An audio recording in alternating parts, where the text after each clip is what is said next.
Ano na? Welcome back to my vlog. Ano na? Guys, ngayon, naandito pa rin ako sa Israel. And, may tour akong kinuha along with Candice and Mau. So, siya din yung operator ng tour ko last year. AJ Tour siya. Ang nag-host ay mga Pinoy na si Gerald. So, ang pupuntahan namin basically ay Nazareth and Galilee at madami pang iba. So, ang gagawin ko na lang, ihati-hatiin ko each portion. So, as you can see, ayun yung bus namin. And I am grouped with a lot of Filipinos para dito sa tour. So, yung mostly ang tao doon sa tour is, yung mostly na kasama doon sa tour is mga nagtatrabaho na dito and it's weekend kaya sila ay nagbabakasyon. Kaya sila kasama namin sa tour dahil gusto nilang bisitahin din yung mga part na hindi pa nila napupuntahan kahit na andito na sila sa Israel. So, mamaya samahan nyo ako na bisitahin natin ng Nazareth at si Galilee. Okay?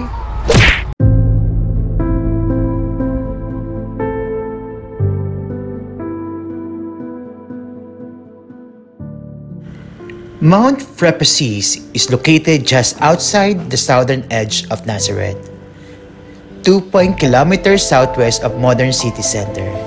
It is believed by some to be the site of projections of Jesus, described in the Gospels of Luke. According to the story, the people of Nazareth, not accepting Jesus as Messiah, tried to push him from the mountain, but he passed through the midst of them and went away.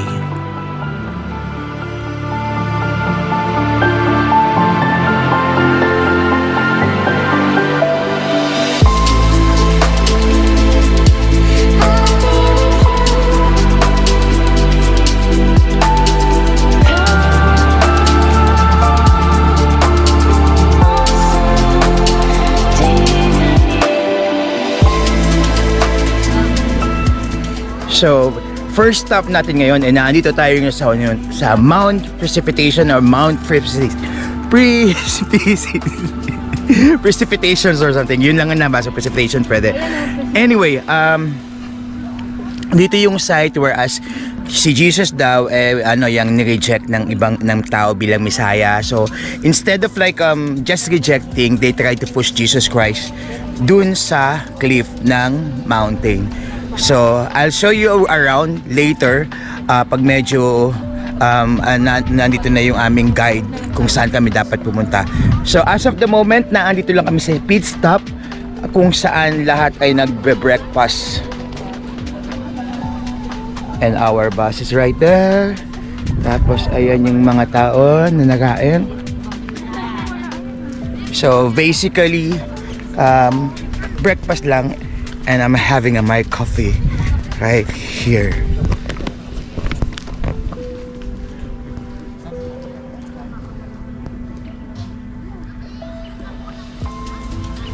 So you could actually see the Nazareth there. So as per our guide, the organizers of this tour, ang Nazareth is comprises of mostly Muslims and Christians. Pero mas lamang ang mga Muslim na tao dito sa Nazareth. So, ayun ang Nazareth. Okay. So, I'll show you more later. Magkape lang muna ako.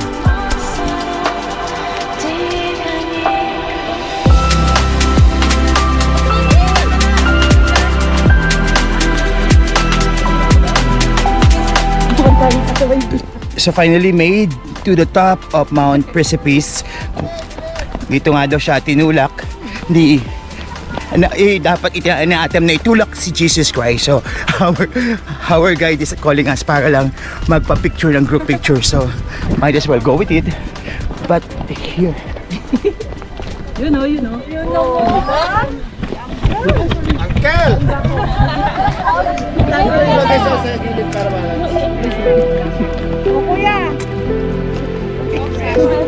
Okay. One. Waki.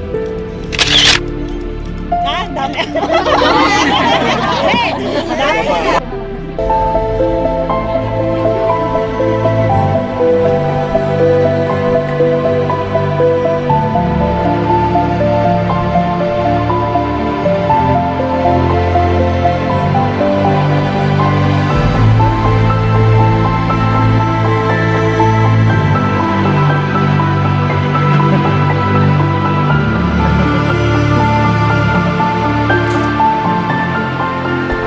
So still nandito pa kami sa Mount Precipice. Medyo may tongue twister ng kauntian. So as you can see, that mountain daw kung saan si Jesus Christ nag-shine yung muka while may kausap. So I forgot the name, but I'll just gonna put on the link on descriptions below. And it's so refreshing. Parang again, pag pumupunta ka sa mga holy places, nagkakaroon ka ng parang yung, alam mo, yung energy na hindi mo may paliwanag. So we're now trailing down para bumalik dun sa bus.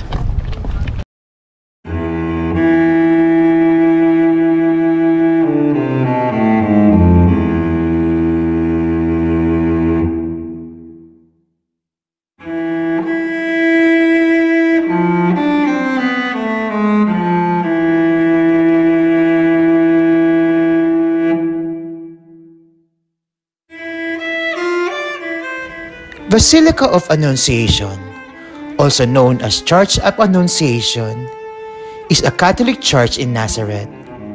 It is one of the two claimants to the site of the Annunciation, in which Angel Gabriel appears to the Virgin Mary and announced that she would give birth to Jesus. It was established over what Catholic traditions holds to be the site of the House of Virgin Mary.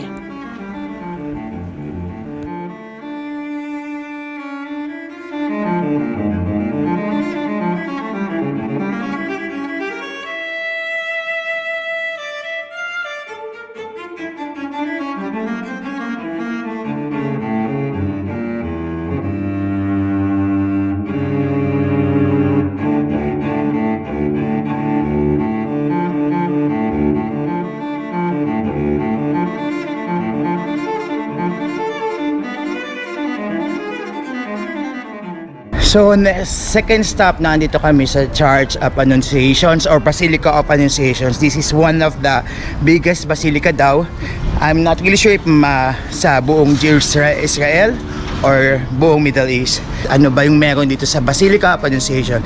So, sa Basilica of Annunciation, dito daw in-announce ni Gabriel kay Mary, magkakaroon siya ng anak na as a virgin, which is tinanggap daw ni Mary. Kaya dun nag-coin up yung word na let the words be done. Bababaan siya ng Holy Spirit to give birth to Jesus Christ. Hence, let the words be done. So ayan yung way up. Medyo naglalakad kami kasi hindi kami pwedeng i-drive dito ng bus. So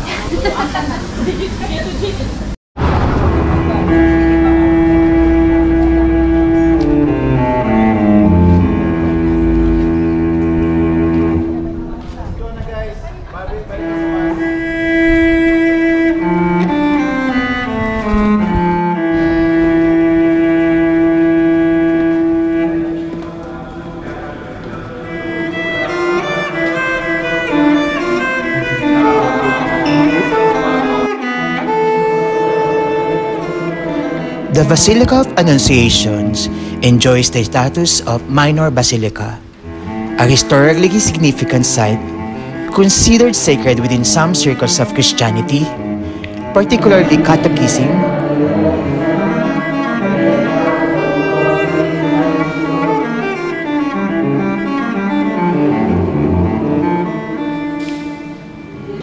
So, palapit kami ngayon dun sa believed to be bahay ni Mary kung saan siya binisita ni Gabriel to announce that she will give birth.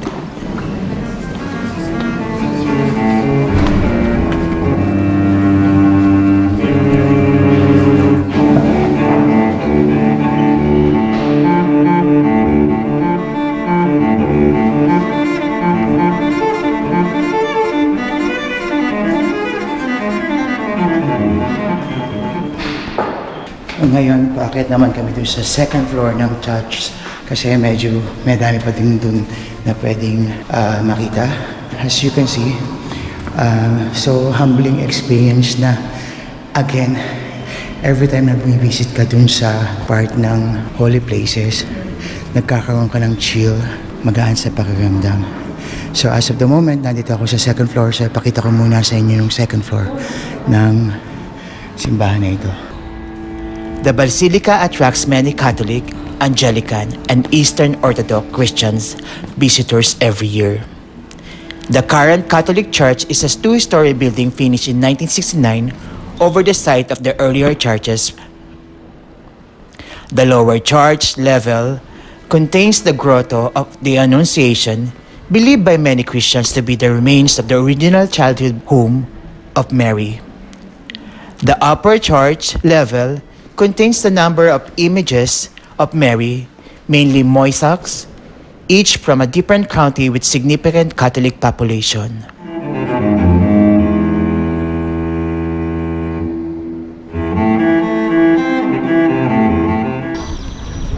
So again, nandito ako ngayon sa Church of Annunciations or Basilica of Annunciation. Isa sa biggest basilica dito daw sa Israel or sa Middle East or something.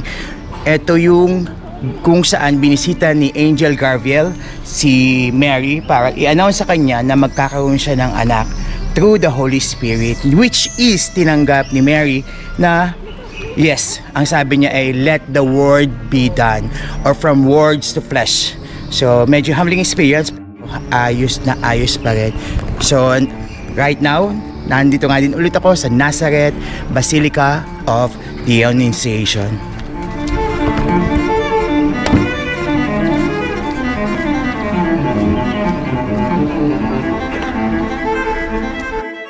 So these believed to be some of the fragments and remnants of the village where as si Mary daw ay dito din nandito yung bahay niya, whereas dito din nga binisita ni Gabriel. So it is underneath the grotto. So as you can see, may mga parang mga cave doon. So as per this, the ancient village of Nazareth. So taga Nazareth, originally taga Nazareth si Mary, and as per dun sa aming guide, meron daw dito na nakita na mga fragments ng isang carpenter which believes to be pag-aari ni Joseph na asawa ni Mary.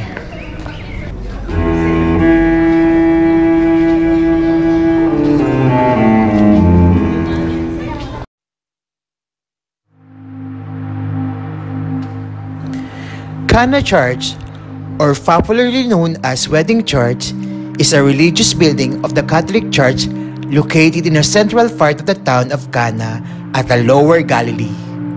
It is dedicated to the weddings of Christianity.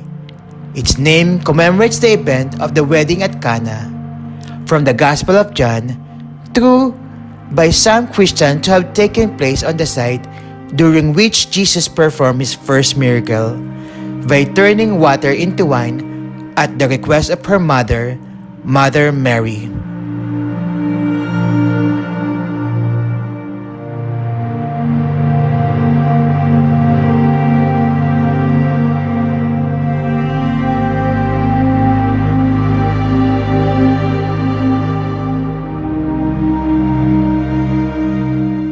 Papunta naman tayo dun sa Cana Church.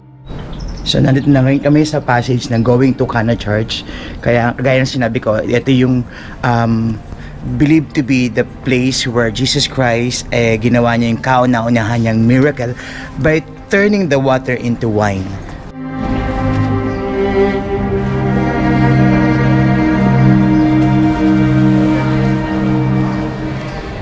Okay, pasok na tayo doon sa church, sa mismong church ng Cana Church. So ito daw siya.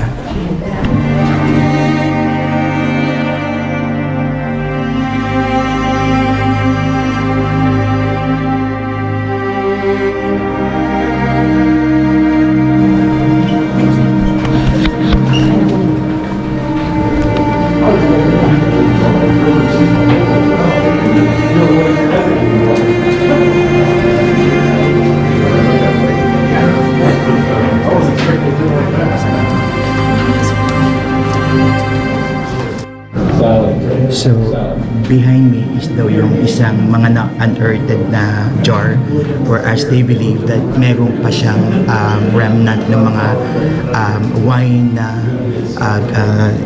ginawa ni Jesus from water to wine. So, ito yung isa sa mga jar. It's supposed to be believed, so there's nothing wrong kung magyumplan talaga ang claim. But eto nga, siya yung isa sa mga jar na unearthed na pinaniniwalaan na may mga fragments or traces pa nung wine na ginawa ni Jesus during the wedding.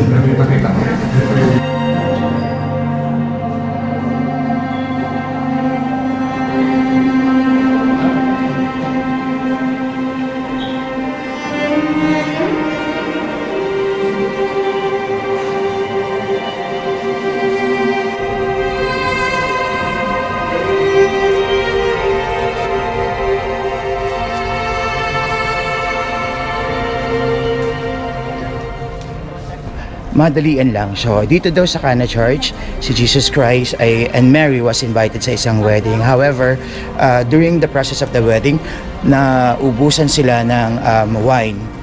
But dahil nga si Mama Mary na andun din and she knows the importance of wine during wedding, humiling siya sa kanyang anak, which is si Jesus Christ, na mag-miracle para magkaroon pa ng extra wine. So, although tinanggihan ng kaunti ni Jesus Christ na it's not yet my time to do a miracle, pero hindi niya matanggihan talaga yung kanyang nanay. So, sabi niya, sige, i-gathered na lang lahat ng hihingin. Sabi ni Mama Mary, i-gathered lahat ng hihingin ni Jesus Christ, kuha ng makagawa from water to wine. So, yun. As for sa history, yun yung kauna-unahan na unintended miracle na ginawa ni Jesus Christ. So at isa pang fact is that's the reason daw na si Mama Mary ang yung nag-i-intervene just in case, kaya tayo nagpe-pray kay Mama Mary siya. Pag nag-request kay Jesus Christ na sa katuparan ng isang hiling, hindi matatanggihan ni Jesus Christ. Hence, mostly lahat tayong mga Kristiyano is nagpe-pray din kay Mama Mary.